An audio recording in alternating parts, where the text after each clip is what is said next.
داستان ایمان فروشوں کی پارٹ 27۔ وہ جب شعبہ کے دروازے پر پہنچے تو اگلے روز کا سورج طلوع ہو رہا تھا۔ اسیرا میں ایک اور رات گزار آئے تھے۔ اماد لڑکی کو جہاں لے جانا چاہتا تھا اس جگہ کے متعلق پوچھ کر وہ چل پڑا۔ بڑے شہر سے گزر رہے تھے، لوگ ایونا کو رک رک کر دیکھتے تھے۔ چلتے چلتے اماد نے ایک مکان کے سامنے گھوڑا روک لیا اور بند دروازے کو دیکھنے لگا۔ ایونا نے اس سے پوچھا، یہاں کیوں رک گئے؟ اس نے جیسے کچھ سنا ہی نہ ہو دروازے کے قریب جا کر گھوڑے پر بیٹھے بیٹھے اس نے دروازے پر آہستہ آہستہ 2-3 ٹھوکریں ماری۔ ایک بزرگ صورت انسان نے دروازہ کھولا۔ یہاں کون رہتا ہے؟ اماد نے عربی زبان میں پوچھا۔ کوئی نہیں، بوڑھے نے جواب دیا۔ عیسائیوں کا ایک خاندان رہتا تھا، ہماری فوج آ گئی تو پورا خاندان بھاگ گیا۔ اب آپ نے اس پر قبضہ کر لیا ہے۔ بوڑھا ڈر گیا، اس نے دیکھا کہ یہ سوار فوجی ہے اور اس سے بات پرس کر رہا ہے۔ عیسائی کے مکان پر اس نے کیوں قبضہ کر لیا ہے، جبکہ سلطان ایوبی نے منادی کے ذریعے حکم جاری کیا ہے کہ کسی مسلمان کی طرف سے کسی عیسائی کو کوئی تکلیف نہ پہنچے ورنہ سخت سزا دی جائے گی۔ بوڑھے نے کہا، میں نے قبضہ نہیں کیا ہے، اس کی حفاظت کے لیے یہاں آ گیا ہوں۔ میں اسے بالکل بند کر دوں گا۔ اس کا مالک زندہ ہے، وہ مسلمان ہے اور 15-16 سال سے بیگار کیمپ میں پڑا ہے۔ کیا امیر مصر نے انہیں کیمپ سے رہا نہیں کیا؟ اماد نے پوچھا۔ وہاں کے مسلمان اب آزاد ہیں لیکن ابھی کیمپ میں ہی ہیں، بوڑھے نے جواب دیا۔ ان سب کی حالت اتنی بری ہے کہ قابل احترام سالار اعظم ایوبی نے ان کے لیے دودھ، گوشت، دوائیوں اور نہایت اچھے رہن سہن کا انتظام وہیں کر دیا ہے۔ بہت سے طبیب ان کی دیکھ بھال کر رہے ہیں۔ ان میں جس کی صحت بحال ہو جاتی ہے اسے گھر بھیج دیا جاتا ہے۔ وہاں جو رہتے ہیں انہیں ان کے رشتہ دار وہیں ملنے جاتے ہیں۔ اس مکان کا مالک بھی وہی ہے۔ ایک تو اس کا بوڑھاپا ہے اور دوسرے کیمپ کی 15-16 سالوں کی اذیتیں۔ بیچارہ صرف زندہ ہے، میں اسے دیکھنے جایا کرتا ہوں۔ امید ہے صحت یاب ہو جائے گا۔ میں نے اسے بتا دیا تھا کہ اس کا مکان خالی ہو گیا ہے۔ اس کے رشتہ دار کہاں ہیں؟ اماد نے پوچھا۔ کوئی بھی زندہ نہیں، بوڑھے نے جواب دیا اور 4 گھر چھوڑ کر ایک مکان کی طرف اشارہ کر کے کہا، یہ میرا ذاتی مکان ہے، میں ان لوگوں کو صرف پڑوسی تھا، آپ مجھے ان کا رشتہ دار کہہ سکتے ہیں۔ اماد یہ پوچھ کر کہ اندر عورتیں نہیں ہیں گھوڑے سے اتر کر اندر چلا گیا۔ کمروں میں گیا، دیواروں پر ہاتھ پھیرا۔ ایونا بھی اندر چلی گئی۔ اس نے اماد کو دیکھا، وہ آنسو پوچھ رہا تھا۔ ایونا نے آنسو کی وجہ پوچھی تو اس نے جواب دیا، اپنے بچپن کو ڈھونڈ رہا ہوں، میں اس گھر سے بھاگا تھا، یہ میرا گھر ہے۔ اس کے آنسو بہنے لگے۔ اس نے بوڑھے سے پوچھا، ان کے رشتہ دار مر گئے ہیں؟ ان کی کوئی اولاد تھی بھی؟ صرف ایک لڑکا بچا تھا جو عیسائی ڈاکوؤں سے بچ کر میرے گھر آ گیا تھا۔ بوڑھے نے جواب دیا، میں نے اسے شام روانہ کر دیا تھا، اگر یہاں رہتا تو مارا جاتا۔ اماد کو رات یاد آ گئی جب وہ اس گھر سے بھاگ کر پڑوسی کے گھر جا کر چھپا تھا۔ وہ یہی پڑوسی تھا، مگر اس نے بوڑھے کو بتایا نہیں کہ وہ لڑکا جسے اس نے شبک سے شام کو روانہ کر دیا تھا وہ یہی جوان ہے جسے وہ یہ کہانی سنا رہا ہے۔ اماد کے لیے جذبات پر قابو پانا محال ہو گیا تھا، لیکن وہ سخت جان فوجی تھا۔ اس نے بوڑھے سے کہا، میں اس مکان کے مالک سے ملنا چاہتا ہوں، مجھے اس کا نام بتا دو۔ بوڑھے نے اسے اس کے باپ کا نام بتا دیا۔ اماد کو اپنے باپ کا نام اچھی طرح یاد تھا۔ اس لڑکے کی ایک بہن تھی، بوڑھے نے کہا، بہت چھوٹے تھے، اسے عیسائیوں نے اغوا کر لیا تھا۔ اسی ضمن میں اس گھر کے سارے افراد عیسائیوں کے ہاتھوں قتل ہو گئے۔ ایونا، اماد نے لڑکی سے کہا، اپنی مقدس صلیب کے پرستاروں کے کرتوت سن رہی ہو؟ ایونا نے کوئی جواب نہ دیا۔ وہ چھت کو دیکھنے لگی۔ اسے کمرے کے دروازے کے ایک کواڑ کو بند کیا اور اس کی الٹی طرف دیکھنے لگی۔ کواڑ پر 3-4 چھوٹی چھوٹی اور گہری لکیریں کھدی ہوئی تھیں۔ وہ بیٹھ کر ان لکیروں کو بڑے غور سے دیکھنے لگی۔ اماد اسے دیکھ رہا تھا۔ ایونا لکیروں پر ہاتھ پھیرنے لگی، وہ اٹھی اور دوسرے کمرے میں چلی گئی۔ وہاں بھی کواڑ پر ہاتھ پھیر کر اور کچھ ڈھونڈنے لگی۔ اماد نے جا کر اس سے پوچھا، کیا دیکھ رہی ہو؟ لڑکی مسکرائی اور بولی، تمہاری طرح میں بھی اپنا بچپن ڈھونڈ رہی ہوں۔ اسے اماد سے پوچھا، یہ تمہارا گھر تھا؟ تم یہیں سے بھاگے تھے؟ یہیں سے، اماد نے جواب دیا اور اسے سنا دیا کہ کس طرح ان کے گھر پر عیسائیوں نے حملہ کیا اور اس کی ماں اور بڑے بھائی کو قتل کر دیا تھا۔ اماد بھاگ گیا اور وہ آج تک یہ سمجھتا رہا کہ اس کا باپ بھی قتل ہو گیا ہے، لیکن یہ بوڑھا بتاتا ہے کہ باپ کیمپ میں زندہ ہے۔ تم نے اس بوڑھے کو بتا دیا ہے کہ وہ لڑکے تم ہی ہو جس نے اسے پناہ دی تھی؟ میں بتانا نہیں چاہتا تھا، اس نے تعجب کے لہجے میں کہا۔ ایونا نے اسے بڑی غور سے دیکھنے لگی اور بوڑھا ان دونوں کو دیکھ دیکھ کر حیران ہو رہا تھا کہ یہ دونوں یہاں کیا دیکھ رہے ہیں۔ اماد بچپن کی یادوں میں گم ہو گیا تھا۔ بوڑھے نے پوچھا، میرے لیے کیا حکم ہے؟ اماد چونکا اور حکم دینے کے لہجے میں بولا، اس مکان کو اپنی نگرانی میں رکھیں، یہ آپ کی تحویل میں ہے۔ اس نے ایونا سے کہا، آؤ چلیں، کیا تم اپنے باپ سے نہیں ملو گے؟ ایونا نے اس سے پوچھا، پہلے اپنا فرض ادا کر لوں۔ اماد نے جواب دیا، مجھے ریگستان میں میرا کمانڈر ڈھونڈ رہا ہوگا، وہ مجھے مردہ قرار دے چکا ہوگا، وہاں میری ضرورت ہے، آؤ میرے ساتھ آؤ، میں یہ امانت کسی کے حوالے کر دوں۔ لڑکیاں سلطان صلاح الدین ایوبی نے شگفتہ لہجے میں علی بن سفیان سے کہا، کیا ایک کمبخت صلیبی میرے راستے میں لڑکیوں کی دیوار کھڑی کرنی چاہتے ہیں؟ کیا وہ لڑکیوں کو میرے سامنے نچا کر مجھ سے شوبک کا قلعہ لے لیں گے؟ امیر محترم علی بن سفیان نے کہا، آپ اپنی ہی باتوں کی تردید کر رہے ہیں، یہ لڑکیاں دیوار نہ بن سکتی، دیمک بن چکی ہیں۔ اگر دیمک کا کام کر رہی ہیں، آپ کے اور محترم نور الدین زنگی کے درمیان غلط فہمی پیدا کرنے کی کوشش لڑکیوں کے ہاتھے کرائی گئی ہے، اور لڑکیوں نے حشیش اور شراب کے ذریعے ہمارے مسلمان حکام اور عمرا کو استعمال کیا ہے۔ یہ وہی موضوع ہے جس پر ہم سب بار بات کر چکے ہیں۔ سلطان ایوبی نے کہا، مجھے ان لڑکیوں کے متعلق بتاؤ، یہ تو معلوم ہو چکا ہے کہ 8 جاسوس ہیں، انہوں نے اب تک کوئی نیا انکشاف کیا ہے یا نہیں؟ انہوں نے بتایا کہ شوبک میں صلیبی جاسوس اور تخریب کار موجود ہیں۔ علی بن سفیان نے جواب دیا، لیکن ان میں سے کسی کی بھی نشاندہی نہیں ہو سکتی، کیونکہ ان کے گھروں اور ٹھکانوں کا علم نہیں۔ ان میں سے 3 مصر میں کچھ وقت گزار آئی ہیں، وہاں انہوں نے جو کام کیا ہے آپ کو بتایا جا چکا ہے۔ کیا وہ قید خانے میں ہے؟ سلطان ایوبی نے پوچھا۔ نہیں، علی بن سفیان نے جواب دیا۔ اس نے کہا، وہ اپنی پرانی جگہ رکھی گئی ہیں، ان پر پہرا ہے۔ اتنے میں دربان اندر آیا۔ اس نے کہا، اماد شامی نام کا ایک کمانڈر عہدیدار صلیبی لڑکی کو ساتھ لایا ہے، کہتا ہے اسے اس نے کرک کے راستے سے پکڑا ہے، وہ لڑکی جاسوس ہے، دونوں کو اندر بھیج دو۔ سلطان ایوبی نے کہا۔ دربان نے کے جاتے ہی اماد اور ایونا اندر آئے۔ سلطان ایوبی نے اماد سے کہا، معلوم ہوتا ہے کہ تم بہت لمبی مسافت سے آئے ہو، تم کس کے ساتھ ہو؟ میں شامی فوج میں ہوں۔ اماد نے جواب دیا، میرے کمانڈر کا نام احتشام ابن محمد ہے اور میں البرق دستے کا عہدیدار ہوں۔ البرق کس حال میں ہے؟ سلطان ایوبی نے پوچھا۔ علی بن سفیان نے کہا، البرق فی الوالے برق ہے، ہم نے جب سوڈان پر شبخور مارے تھے تو البرق قیادت کر رہا تھا، صحرائی چھاپوں میں اس کی نظیر نہیں ملتی۔ سالار اعظم اماد نے کہا، آدھا دستہ اللہ کے نام پر قربان ہو چکا ہے، میرے گروہ میں صرف میں رہ گیا ہوں، تم نے اتنی جانیں ضائع تو نہیں کی؟ سلطان ایوبی نے سنجیدگی سے پوچھا، مر جانے اور قربان ہونے میں بہت فرق ہے۔ نہیں سالار اعظم، اماد نے جواب دیا، خدائے جل جلال گواہ ہے کہ ہم نے ایک جان کے بدلے 20 جانیں لی ہیں۔ اگر صلیبیوں کی فوج کے اپنے ٹھکانوں پر پہنچ گئی تو چند ایک زخمی ہوں گے۔ فلسطین کی ریت کو ہم نے صلیبیوں کے خون سے لال کر دیا ہے۔ ہمارے دوسرے دستوں نے بھی دشمن پر پورا قہر برسایا ہے۔ دشمن میں اب اتنا دم نہیں رہا کہ وہ تھوڑے سے عرصے میں اگلی جنگ کے لیے تیار ہو جائیں۔ اور تم؟ سلطان ایوبی نے لڑکی سے پوچھا، کیا تم پسند کرو گی کہ اپنے متعلق ہمیں سب کچھ بتاؤ؟ سب کچھ بتاؤں گی، ایونا نے کہا، اور اس کے آنسو بہنے لگے۔ اماد شامی سلطان ایوبی نے اماد سے کہا، فوجی آرام گاہ میں چلے جاؤ، نہاؤ دھو اور آج کی رات آرام کرو، کل صبح اپنے جیش میں چلے جانا۔ میں دشمن کے 2 گھوڑے بھی لایا ہوں، اماد نے کہا، ان کی تلواریں بھی، گھوڑے استبل میں اور تلواریں اسلحہ خانے میں دے دو۔ سلطان ایوبی نے کہا، اور ذرا سوچ کر کہا، اگر ان گھوڑوں میں کوئی تمہارے گھوڑے سے بہتر ہو تو بدل لو۔ بار کے محاذ پر گھوڑوں کی کیا حالت ہے؟ کوئی پریشانی نہیں، اماد نے بتایا۔ اچانک ایک گھوڑا ضائع ہوتا ہے تو ہمیں صلیبیوں کے 2 گھوڑے مل جاتے ہیں۔ اماد سلام کر کے باہر نکل گیا۔ اس نے امانت صحیح جگہ پہنچا دی تھی۔ ادھر سے تو وہ فارغ ہو گیا، لیکن اس کے دل پر بوجھ تھا۔ یہ جذبات کا بوجھ تھا، یہ بچپن کی یادوں کا بوجھ تھا، اور یہ اس باپ کی محبت کا بوجھ تھا جو کیمپ میں پڑا تھا۔ وہ تعجب کے لیے میں مبتلا تھا، جنگ ختم ہونے تک وہ باپ سے ملنا نہیں چاہتا تھا، ڈرتا تھا کہ باپ کی محبت اور دل کے پرانے زخم فرض کے راستے میں حائل ہو جائیں گے۔ وہ اپنے گھوڑے کے پیچھے 2 گھوڑے باندھے استبل کی طرف جا رہا تھا۔ اسے ماحول کا کوئی ہوش نہیں تھا۔ گھوڑا اسے ایک گھاٹی پر لے گیا۔ اس نے سامنے دیکھا، شبہ کا قصبہ اسے نظر آ رہا تھا۔ وہ رک گیا اور اس قصبے کو دیکھنے لگا جہاں وہ پیدا ہوا تھا اور وہاں سے جلا وطن ہوا تھا۔ اس پر جذبات نے رقت طاری کر دی۔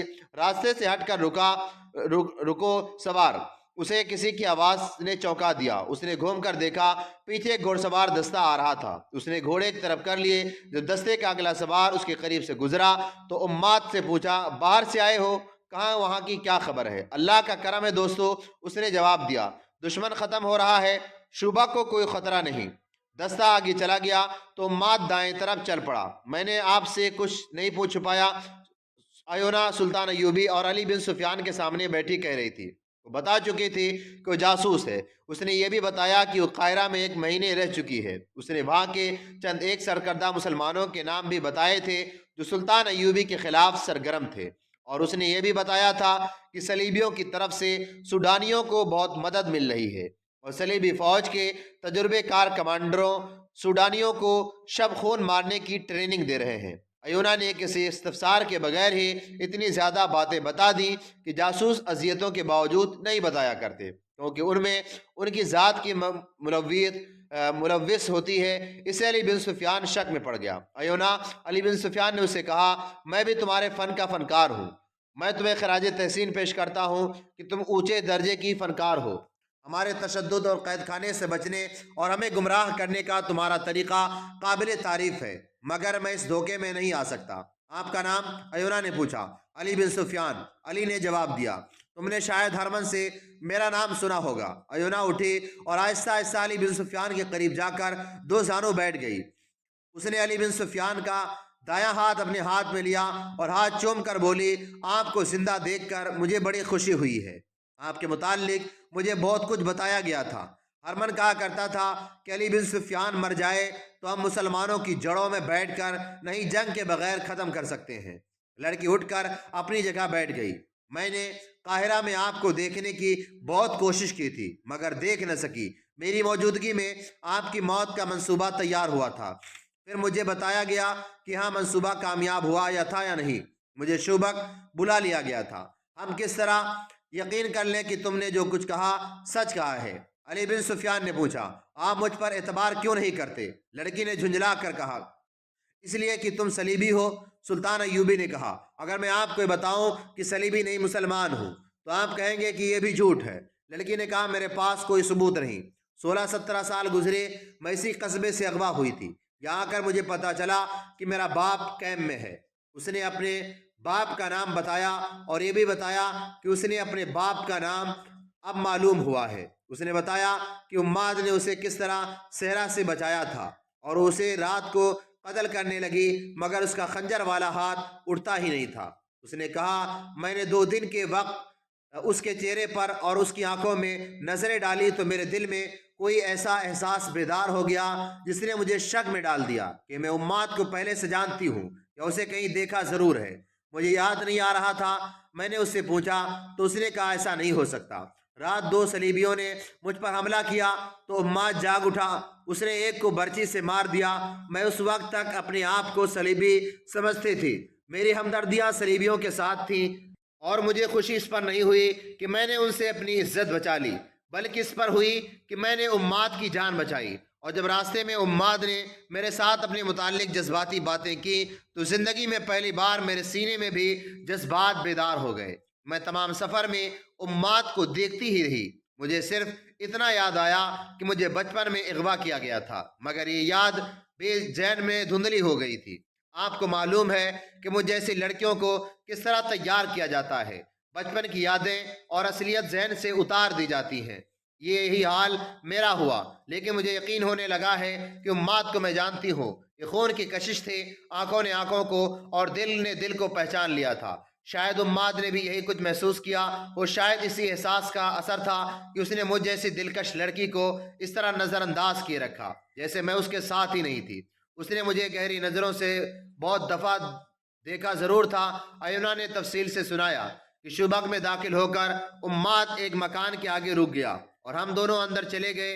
اس نے کہا، یہ اندر سے دیکھ کر میری یادیں بیدار ہونے لگیں۔ مجھے ذہن پر دباؤ ڈالنے کی ضرورت محسوس نہیں ہوئی۔ ذہن اپنے آپ ہی مجھے اس گھر میں پھرانے لگا۔ میں نے ایک کیواڑ کی الٹی طرف دیکھا، وہاں مجھے خنجر کی نوک سے کھدی ہوئی لکیریں نظر آئی۔ یہ میں نے بچپن میں بڑے بھائی کے خنجر سے کھودی تھی۔ میرا ذہن مجھے ایک اور کیواڑ کے پیچھے لے گیا، وہاں بھی ایسے ہی لکیریں تھیں۔ پھر میں نے اماد کو اور زیادہ غور سے دیکھا، داڑھی کے باوجود اس کی 16-17 سال پرانی صورت یاد آ گئی۔ میں نے اپنے آپ کو بڑی مشکل سے قابو میں رکھا۔ میں نے اماد کو بتایا نہیں کہ میں اس کی بہن ہوں۔ وہ اتنا پاک فطرت انسان اور میں اتنی ناپاک لڑکی، وہ اتنا غیرت مند، میں اتنی غیرت مند، اگر میں اسے بتا دیتی تو معلوم نہیں وہ کیا کر گزرتا۔ اس دوران علی بن سفیان نے کئی بار سلطان ایوبی کی طرف دیکھا۔ وہ لڑکی کو ابھی تک شک کی نگاہوں سے دیکھ رہے تھے، لیکن لڑکی کی جذباتی کیفیت، اس کے آنسو اور بعض الفاظ کے ساتھ اس کی سسکیاں دونوں پر ایسا اثر کر رہی تھی کہ جیسے لڑکی کی باتیں سچ ہیں۔ لڑکی نے آخر انہیں اس پر قائل کر لیا کہ اس کے متعلق چھان بین کریں۔ اس نے کہا، آپ مجھ پر اعتبار نہ کریں، مجھے قید خانے میں ڈال دیں، جو سلوک کرنا چاہتے ہیں کریں، مجھے کچھ نہیں چاہیے۔ اب میں زندہ نہیں رہنا چاہتی، اگر آپ اجازت دیں تو میں اپنے گناہوں کی بخشش کے لیے کچھ کر کے مرنا چاہتی ہوں۔ کیا کر سکتی ہو؟ سلطان ایوبی نے پوچھا۔ اگر آپ مجھے کرج تک پہنچا دیں تو میں سلیب کے 3-4 بادشاہوں اور اپنے محکمے کے سربراہ ہرمن کو قتل کر سکتی ہوں۔ ہم تمہیں کرج تک پہنچا سکتے ہیں، سلطان ایوبی نے کہا، لیکن اس کام سے نہیں کہ تم کسی قتل کرو۔ میں تاریخ میں اپنے متعلق یہ تہمت چھوڑ کر نہیں مرنا چاہتا کہ صلاح الدین ایوبی نے اپنے دشمن کو ایک عورت کے ہاتھوں مروایا تھا اور شبک میں فوج کے لیے بیٹھا رہا۔ اگر مجھے پتا چلے گا کہ صلیبیوں کا کوئی بادشاہ کسی لا علاج مرض میں مبتلا ہے تو میں اس کے علاج کے لیے اپنے طبیب بھیجوں گا، اور پھر ہم تم پر ایسا بھروسہ کر بھی نہیں سکتے، البتہ تمہاری اس خواہش پر غور کر سکتے ہیں کہ تمہیں معاف کر کے کرک بھیج دیں۔ نہیں، ایونا نے کہا، میرے دل میں ایسی کوئی خواہش نہیں، میں یہیں مروں گی۔ میری اس خواہش کا ضرور خیال رکھیں کہ امات کو نہ بتائیں کہ میں اس کی بہن ہوں۔ میں کیمپ میں اپنے باپ کو ضرور دیکھنے جاؤں گی، لیکن اسے نہیں بتاؤں گی کہ میں اس کی بیٹی ہوں۔ وہ زاروں قطار رونے لگی۔ علی بن سفیان نے اپنی ضرورت کے مطابق اسے بہت سی باتیں پوچھیں، اور پھر سلطان ایوبی نے پوچھا کہ اسے کہاں بھیجا جائے۔ سلطان ایوبی نے سوچ کر کہا، اسے آرام اور احترام سے رکھو، فیصلہ سوچ کر کریں گے۔ علی بن سفیان اسے اپنے ساتھ لے گیا اور ان کمروں میں سے ایک اسے دے دیا جہاں جاسوس لڑکیاں رہا کرتی تھیں۔ لڑکی نے وہاں رہنے سے انکار کر دیا اور کہا، ان کمروں سے مجھے نفرت ہے، کیا یہ ممکن نہیں کہ مجھے اس گھر میں رکھا جائے جہاں سے میں اغوا ہوئی تھی؟ نہیں، علی بن سفیان نے جواب دیا، کسی کے جذبات کی خاطر ہم اپنے قواعد و ضوابط نہیں بدل سکتے۔ وہاں کے پہرےداروں اور ملازموں کو اچھی ہدایت دے کر علی بن سفیان نے لڑکی کو وہاں چھوڑ گیا۔ اماد فوجی آرام گاہ میں گیا اور نہا کر سو گیا، مگر اتنی زیادہ تھکن کے باوجود وہ سو نہ سکا۔ اس کے ذہن میں یہی ایک سوال بلبلا رہا تھا کہ باپ سے ملے یا نہ ملے۔ تھک ہار کر وہ اٹھا اور اس جگہ کی طرف چل پڑا جو شوبک میں مسلمانوں کے کیمپ کے نام سے مشہور تھی۔ وہاں پہنچ کر اس نے اپنے باپ کا نام لیا اور پوچھتا پوچھتا باپ تک پہنچ گیا۔ اس کے سامنے ایک بوڑھا لیٹا ہوا تھا۔ اماد نے اسے ہاتھ ملایا اور اپنے آپ کو قابو میں رکھا۔ اس کے باپ ہڈیوں کا پنجرا بن چکا تھا، اسے اچھی طرح خوراک اور دوائیاں دی جا رہی تھیں۔ اماد نے اپنا تعارف کرائے بغیر اس سے حال پوچھا تو اس نے بتایا، 16 برسوں کی اذیت ناک مشقت اور قید اور بچوں کے غم نے اس کا یہ حال کر دیا ہے کہ اتنی اچھی غذا اور اتنی اچھی دوائیاں اس پر کوئی اثر نہیں کر رہی۔ باپ دھیمی آواز میں اماد کو اپنا حال سنا رہا تھا، لیکن اماد 16-17 سال پیچھے چلا گیا تھا۔ اسے باپ کی صورت اچھی طرح یاد تھی۔ اب اس کے سامنے جو باپ لیٹا ہوا تھا، اس کے چہرے کی ہنڈیاں باہر نکل آئی تھی، پھر بھی اسے پہچاننے میں اماد کو ذرا بھی دقت نہ ہوئی۔ اس نے کئی بار سوچا کہ اسے بتا دے کہ اس کا بیٹا ہے۔ اس نے عقل مندی کی کہ نہ بتایا۔ اس نے 2 خطرے محسوس کیے، ایک یہ کہ یہ خوشگوار دھچکا برداشت نہیں کر سکے گا، دوسرا یہ کہ اگر اس نے برداشت کر لیا تو اس کے لیے رکاوٹ بن جائے گا، اور یہ بھی ہو سکتا ہے کہ وہ محاذ پر جانے لگے تو یہ صدمہ اسے لے بیٹھے کہ وہ باپ سے ہاتھ ملا کر چلا گیا۔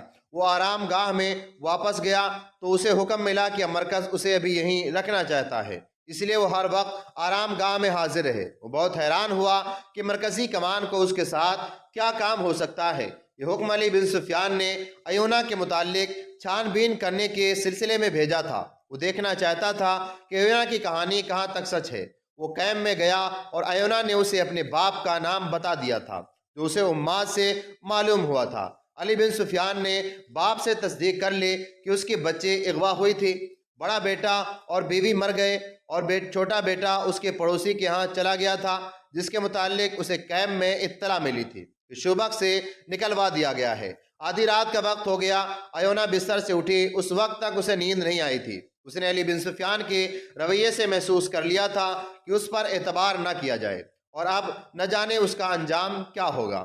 وہ سوچ رہی تھی کہ وہ کس طرح یقین دلائے کہ اس نے جو اب آپ بیتی سنائی ہے وہ جھوٹ نہیں۔ اس کے ساتھ ہی اس کا خون انتقام کے جوش سے کھول رہا تھا۔ اماد کے ساتھ اپنے گھر میں جا کر اس کے ذہن میں بچپن کی یادیں از خود جاگ اٹھی تھیں، اور خواب کی طرح اسے بہت سی باتیں یاد آ گئی تھیں۔ اسے یہ بھی یاد آ گیا کہ اسے اغوا کے بعد بے تحاشا پیار، کھلونوں اور نہایت اچھی خوراک سے یہ روپ دیا گیا تھا۔ پھر اسے گناہ یاد آ گئے جو اسے کرائے گئے تھے، اور وہ سراپا گناہ بن گئی تھی۔ وہ انتقام لینے کو بے تاب ہوئی جا رہی تھی۔ وہ جذباتی حالات نے اسے سونے نہیں دیا۔ اسے ذہنی کیفیت میں باپ سے ملنے کی خواہش بھی شدت اختیار کرتی جا رہی تھی۔ وہ باہر نہیں نکل سکتی تھی۔ باہر دو پہرے دار ہر وقت ٹہل رہتے تھے۔ اس کا دماغ اب سوچنے کے قابل نہیں رہا تھا۔ وہ اب جذبات کے زیر اثر تھی۔ اس نے دروازہ ذرا سا کھول کر دیکھا۔ اسے باتوں کی آواز سنائی دی۔ دائیں طرف کوئی 20 گز دور اسے دونوں پہرے دار باتیں کرتے سائے کی طرح نظر آئے۔ لڑکی دروازے میں سے سر نکالے انہیں دیکھتی رہی۔ پہرے دار وہاں سے ذرا پرے ہٹے۔ لڑکی دبے پاؤں باہر نکلی اور اس عمارت کی اوٹ میں ہو گئی۔ آگے گھاٹی اترتی وہ بیٹھ گئی اور پاؤں پر سرکتی گھاٹی اتر گئی۔ اب اسے پہرے دار نہیں دیکھ سکتے تھے۔ اسے معلوم تھا کہ مسلمانوں کا کیمپ کہاں ہے، اور اسے یہ بھی معلوم ہو چکا تھا کہ کیمپ قید خانے سے مہمان خانہ بن گیا ہے۔ اس لیے اسے خطرہ نہیں تھا کہ وہاں کوئی اسنتری اسے روک لے گا۔ وہ باپ کو ملنے جا رہی تھی جسے اس کا صرف نام معلوم تھا۔ وہ تیز تیز جا رہی تھی کہ اسے پیچھے کسی کے قدموں کی آہٹ سنائی دی۔ اس نے پیچھے دیکھا مگر کوئی نظر نہ آیا۔ اس آہٹ کو وہ اپنے قدموں کی آہٹ سمجھ کر چل پڑی، لیکن یہ کسی اور کی آہٹ تھی۔ ایک تنومند آدمی کہیں سے اس کے پیچھے چل پڑا جہاں سے وہ گھاٹی اترتی تھی۔ ایونا کو یہ آہٹ ایک بار پھر سنائی دی۔ وہ رکی ہی تھی کہ اس کے سر اور منہ پر کپڑا آن پڑا۔ پلک جھپکتے کپڑا بند گیا اور دو مضبوط بازوؤں نے اسے جکڑ کر اٹھا لیا۔ وہ تڑپتی مگر بے بس تھی۔ رات تاریک تھی اور علاقہ غیر آباد تھا۔ ذرا آگے جا کر اسے ایک کمبل میں لپیٹ کر گٹھر کی طرح اٹھا لیا گیا۔ وہ ایک نہیں دو آدمی تھے۔ نصف گھنٹے کے بعد اسے اتار کر کھولا گیا۔ وہ ایک کمرے میں تھی جس میں 2 دیے جل رہے تھے۔ وہاں 4 آدمی تھے۔ اس نے سب کو باری باری حیرت سے دیکھا اور کہا، تم لوگ ابھی یہاں ہو، اور آپ گیلارڈ آپ بھی یہی ہیں؟ ہم جا کر آئے ہیں، گیلارڈ نے جواب دیا۔ تم سب کو یہاں سے لینے کے لیے اچھا ہوا کہ تم یہاں مل گئی۔ یہ وہ 4 صلیبی تھے جنہیں کرک سے اس کام کے لیے بھیجا گیا تھا کہ جاسوس لڑکیاں جو مسلمانوں کے قبضے میں رہ گئی ہیں وہاں سے نکالیں، اور شوبک میں اپنے جو جاسوس رہ گئے ہیں انہیں وہاں منظم کریں، اور اگر ممکن ہو تو وہاں تخریب کاری بھی کریں۔ تخریب کاری میں ایک کام یہ بھی تھا کہ استبل میں داخل ہو کر جانوروں کے چاروں میں زہر ملائیں، رسد کو آگ لگائیں، اور فوجیوں کے لنگر کھانے میں بھی زہر ملا سکیں تو کوشش کریں۔ اس گروہ کا کمانڈر گیلارڈ نام کا ایک برطانوی تھا جو تباہ کار جاسوس کا ماہر سمجھا جاتا تھا۔ ایونا اسے بہت اچھی طرح جانتی تھی، بلکہ اس کی شاگرد رہ چکی تھی، اور اس کے ساتھ اس کی دوستانہ بے تعلقی بھی تھی۔ اسے دیکھ کر ایونا کا خون نفرت اور انتقام کے جوش سے کھول اٹھا، لیکن فوراً سنبھل گئی۔ یہ موقع نفرت کے اظہار کا نہیں تھا۔ گیلارڈ تو ایسا گمان بھی نہ کر سکتا تھا کہ ایونا بالکل بدل گئی ہے۔ اسے ایونا سے پوچھا کہ وہ کہاں جا رہی تھی۔ ایونا نے کہا کہ اسے فرار کا موقع مل گیا تھا، اس لیے وہ فرار ہو رہی تھی۔ گیلارڈ نے اسے بتایا کہ وہ چھاپا مار جاسوسوں کا ایک گروہ کرک کے مظلوم مسلمانوں کے بیروم میں یہاں لایا ہے۔ ان دنوں شوبک کے حالات ایسے تھے کہ گروہ آسانی سے ایک ہی گروہ کی صورت میں شہر میں آ گیا تھا۔ جنگ کی وجہ سے لوگ آ جا رہے تھے۔ ارد گرد کے دیہات کے مسلمان بھی شہر میں آ رہے تھے۔ اسی دھوکے میں ایک گروہ بھی آ گیا۔ شہر میں پہلے سے جاسوس موجود تھے، انہوں نے پورے گروہ کو پسے پردہ کر لیا۔ گیلارڈ نے ایونا کو بتایا کہ وہ 2 راتوں سے اس مکان کو دیکھ رہا ہے جس میں لڑکیاں ہیں۔ اس جگہ سے اچھی طرح واقف تھا، یہ انہی کی بنائی ہوئی تھی۔ رات کو دیکھنے جاتا تھا کہ پہرے داروں کی حرکت اور معمول کیا ہے۔ یہ بڑا اچھا اتفاق تھا کہ اسے ایونا مل گئی۔ ایونا نے اسے بتایا کہ لڑکیوں کو نکالنا آسان نہیں، تاہم نکالا جا سکتا ہے۔ رات کو ہی اسکیم تیار ہو گئی۔ ایونا نے گیلارڈ کو بتایا کہ لڑکیاں کھلے کمروں میں ہیں جو قید خانہ نہیں، پہرے دار صرف 2 ہیں۔ اس قسم کی اور بھی بہت سی تفصیلات تھیں جو ایونا نے انہیں بتائی۔ یہ بھی طے ہو گیا کہ لڑکیوں کو نکالنے کے لیے کتنے آدمی جائیں گے اور باقی آدمی کون سے مکان میں جمع ہوں گے۔ اس اسکیم کے بعد ایونا نے اس تجویز پیش کی کہ اسے واپس چلے جانا چاہیے، کیونکہ اس کی گمشدگی سے لڑکیوں پر پہرا سخت کر دیا جائے گا، جس سے یہ مہم ناممکن ہو جائے گی۔ گیلارڈ نے ایونا کی یہ تجویز پسند کی اور اسے اپنے ساتھ لے جا کر اس کی رہائش گاہ کے قریب چھوڑ گیا۔ ایونا کو باہر سے آتے دیکھ کر پہرے داروں نے اس سے بات پرس کی۔ اس نے کہہ کر ٹال دیا کہ وہ دور نہیں گئی تھی۔ پہرے دار اس لیے چپ ہو رہے کہ یہ ان کی لاپرواہی تھی کہ لڑکی نکل گئی۔ دوسرے دن علی بن سفیان کسی اور کام میں مصروف تھا۔ ایونا نے پہرے دار سے کہا کہ وہ علی بن سفیان کے پاس لے چلیں۔ انہوں نے یہ کہہ کر انکار کر دیا، یہاں اس کے بلانے پر کوئی نہیں آئے گا، بلکہ اس کی جب ضرورت ہوگی تو اسے بلا لیا جائے گا۔ ایونا نے بڑی مشکل سے پہرے داروں کو قائل کیا کہ کسی اور کو بتائے بغیر مرکزی کمان کے کسی فرد تک یہ پیغام پہنچا دیں کہ نہایت اہم اور نازک بات کرنی ہے۔ اس نے پہرے داروں سے کہا کہ اگر انہیں پیغام نہ پہنچایا تو اتنا زیادہ نقصان ہوگا کہ پہرے دار اس کوتاہی کی سزا سے بچ نہیں سکیں گے۔ پہرے دار نے پیغام بھجوانے کا بندوبست کر لیا۔ علی بن سفیان نے پیغام ملتے ہی لڑکی کو بلا لیا۔ اس کے بعد لڑکی کمرے میں واپس نہیں آئی۔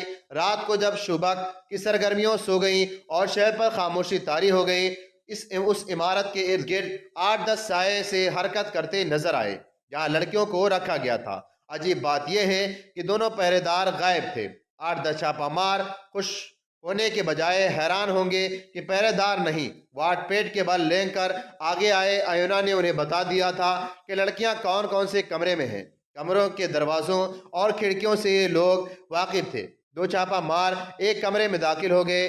بقیہ نے پرواہ نہ کی کہ وہاں پہرے دار ہیں یا نہیں۔ انہیں یہ بھی بتا دیا گیا تھا کہ پہرے دار صرف 2 ہوتے ہیں۔ 2 پر 10 کا قابو پانا مشکل نہیں تھا۔ وہ سب لڑکیوں کے کمرے میں گھس گئے، مگر ان میں سے گیلارڈ اسی مکان میں تھا جہاں وہ گزشتہ رات ایونا کو لے گیا تھا۔ اس مکان میں اسکیم کے مطابق 20 آدمی تھے، باقی کسی اور عیسائی کے گھر میں چھپے ہوئے تھے۔ گیلارڈ بے صبری سے لڑکیوں کا انتظار کر رہا تھا۔ اب تک انہیں اس کے آدمیوں کے ساتھ پہنچ جانا چاہیے تھا۔ آخر دروازے پر دستک ہوئی۔ دستک یہ طے شدہ خاص نشان تھا۔ گیلارڈ نے خود جا کر دروازہ کھولا۔ یہ مکان پرانے دور کی قلعہ نما حویلی تھی جس میں ایک امیر کبیر رئیس عیسائی رہتا تھا۔ گیلارڈ نے جو ہی دروازہ کھولا اسے کسی نے باہر گھسیٹ لیا۔ فوجیوں کا ایک ہجوم دروازے میں داخل ہوا۔ ان کے ہاتھ لمبی برچیاں تھیں۔ ایک وسیع کمرے میں بیٹھے ہوئے صلیبی چھاپہ مار جاسوسوں کو سنبھلنے کا موقع نہ ملا۔ ان سے ہتھیار لے لیے گئے اور ان کے گھروں کے مالک اور اس کے کنبے سمیت باہر لے آئے۔ ایسے ہی ہلہ اس مکان پر بھی بولا گیا جہاں باقی صلیبی چھاپہ مار تیار بیٹھے تھے۔ یہ دونوں چھاپے بیک وقت مارے گئے۔ اسی رات 10-11 مکانوں پر چھاپے مارے گئے۔ یہ سرگرمی رات بھر جاری رہی۔ مکانوں کی تلاشی لے گئی اور صبح کے وقت علی بن سفیان نے سلطان ایوبی کے سامنے جو لوگ کھڑے کیے ان میں ایک تو گیلارڈ اور اس کے 40 چھاپہ مار تھے اور تقریباً اتنا ہی تعداد ان جاسوسوں اور تخریب کاروں کی تھی جنہیں دوسرے مکانوں سے گرفتار کیا گیا تھا۔ اور مکانوں سے جو سامان برآمد ہوا اس میں بے شمار ہتھیار، زہر کی بہت سی مقدار، تیروں کا ذخیرہ، آتش گیر مادہ اور بہت سی نقدی برآمد ہوئی۔ یہ کارنامہ ایونا کا تھا۔ اس نے گیلارڈ کے ساتھ اسکیم بنائی تھی اور اس سے ان تمام جاسوسوں کے ٹھکانے معلوم کر لیے تھے جو شوبک میں چھپے ہوئے تھے۔ گیلارڈ کو اس پر پکا اعتماد تھا۔ ایونا رات ہی کو واپس آ گئی تھی اور صبح اس نے تمام تر اسکیم علی بن سفیان کو بتا دی اور جاسوسوں کے ٹھکانوں کی بھی نشاندہی کر دی۔ علی بن سفیان کے جاسوس دن کو سارے ٹھکانے دیکھ آئے تھے۔ شام کے وقت سلطان ایوبی کے خصوصی چھاپہ مار دستوں کو ان ٹھکانوں پر چھاپہ مارنے کے لیے بلایا گیا تھا۔ لڑکیوں کو کمرے سے نکال کر کہیں اور چھپا دیا گیا تھا۔ ان کی جگہ ہر کمرے میں 3-3 چھاپہ مار بھیج دیے گئے تھے۔ جو ہی صلیبی چھاپہ مار لڑکیوں کو اپنے ساتھ لانے کے لیے کمرے میں داخل ہوئے، مسلمان چھاپہ ماروں نے انہیں پکڑ لیا۔ اس طرح شوبک میں صلیبیوں کے تقریباً تمام جاسوس اور چھاپہ مار پکڑے گئے۔ ان میں سب سے زیادہ قیمتی گیلارڈ تھا۔ تمام کو تفتیش اور اس کے بعد سزا کے لیے قید خانے میں ڈال دیا گیا۔ ایونا نے ان تمام مسلمان سرکردہ شخصیتوں کی بھی نشاندہی کر دی جو قاہرہ میں سلطان ایوبی کے خلاف سرگرم تھے۔ حشیشین کے ہاتھوں سلطان ایوبی اور علی بن سفیان کو قتل کرنے کا جو منصوبہ تیار کیا گیا تھا وہ بھی ایونا نے بے نقاب کیا اور سلطان ایوبی سے کہا اب تو آپ کو مجھ پر اعتبار آ جانا چاہیے۔ وہ منظر بڑا ہی جذباتی اور رقت انگیز تھا جب امات کو بتایا گیا کہ ایونا اس کی بہن ہے، اور جب بہن بھائی کو ان کے باپ کے سامنے کھڑا کیا گیا تو جذبات کی شدت سے بوڑھا باپ بے ہوش ہو گیا۔ ہوش میں آنے کے بعد اس نے بتایا کہ اس کی بیٹی کا نام معائشہ ہے۔ سلطان ایوبی نے اس خاندان کے لیے خاص وظیفہ مقرر کیا اور علی بن سفیان کے محکمے کے لیے حکم جاری کیا کہ تمام جاسوس لڑکیوں کے متعلق چھان بین کی جائے۔ صلیبیوں نے دوسری لڑکیوں کو بھی مسلمان گھرانوں سے اغوا کیا ہوگا۔ سلطان نے حکم میں کہا کہ ان میں جو مسلمان ہیں ان کے خاندان انہیں ڈھونڈے جائیں اور لڑکیوں کو ان کے حوالے کیا جائے۔ سلطان ایوبی کی فوج بہت بڑے خطرے سے محفوظ ہو گئی۔ شبک سے دور کے محاذ کی خبریں امید افزا تھیں، لیکن فوری ضرورت یہ تھی کہ بکھرے ہوئے دستوں کو یکجا کیا جائے۔ اس مقصد کے لیے سلطان ایوبی نے شبک کا فوجی نظام اپنے معاونوں کے حوالے کر کے اپنا ہیڈ کوارٹر شبک سے دور سیرا میں منتقل کر لیا تھا۔ اس نے برق رفتار قاصدوں کی ایک فوج اپنے ساتھ رکھ لی۔ اس کے ذریعے اس نے ایک ماہ میں بکھرے ہوئے دستے ایک دوسرے کے قریب کر لیے۔ اس کے بعد انہیں 3 حصوں میں تقسیم کر کے شبک کا دفاع اسی طرح منظم کر دیا جس طرح قاہرہ کا کیا تھا۔ سب سے دور سرحدی دستے تھے جس کے سوار گشت کرتے تھے، ان سے 5-6 میل پیچھے فوج کا دوسرا حصہ خیمہ زن کر دیا تھا اور تیسرے حصے کو متحرک رکھا۔ قرق میں اکٹھی ہونے والی فوج کی کیفیت ایسی تھی کہ فوری حملے کے قابل نہیں تھی۔ ادھر سلطان ایوبی نے بھرتی کی رفتار تیز کر دی اور نئی بھرتی کی ٹریننگ کا انتظام کھلے صحرا میں کر دیا۔ اس نے علی بن سفیان سے کہا کہ وہ قرق میں اپنے جاسوس بھیجے جو وہاں کی اطلاعیں لانے کے علاوہ یہ کام بھی کریں کہ وہاں رہنے والے مسلمان نوجوانوں کو قرق سے نکلنے اور یہاں آ کر فوج میں شامل ہونے کی ترغیب دیں۔